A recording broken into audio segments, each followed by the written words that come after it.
দেখো, এটাকেই বলে হয়তো ঠাকুরের প্রতি ভালোবাসা। আমার মাম্মা যে কোনোদিনও এক গ্লাস জল নিয়ে খায় না, কিন্তু দেখো কি সুন্দর ভাইয়ের জন্মদিনে ভাইকেও নিজে হাতে খিচুড়ি বানিয়ে দিয়েছে। আমিও দেখে পুরো অবাক। ও বলল যে মাম্মি আজকে ভাইয়ের জন্য খিচুড়ি আমি বানাবো।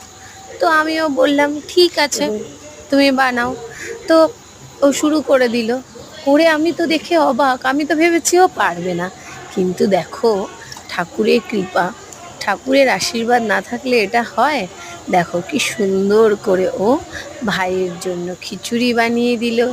খিচুড়ি বানিয়ে ভাইয়ের সামনে ভাইকে খেতে দিল। তো যাই হোক, ছোট্ট মানুষ যেই রকমভাবে পেরেছে করেছে, তো এটাতেই ওর ভাই মেনে নেবে।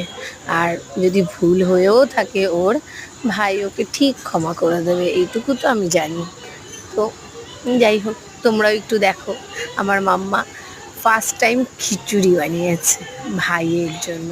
খিচুড়ি বানিয়ে নিজে নিজে ভাইয়ের জন্য ভাইয়ের বাটাতে বেড়ে ভাইয়ের সামনে দিয়ে ভাইকে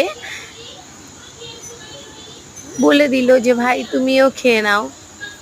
হয়তো ভালো হয়নি, কিন্তু একটু কষ্ট করে তুমি খেয়ে নাও ভাই।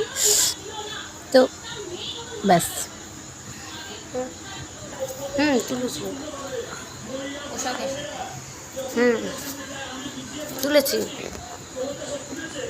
হয়ে গেল আমাদের গোপাল ভাইয়ের ভোগ।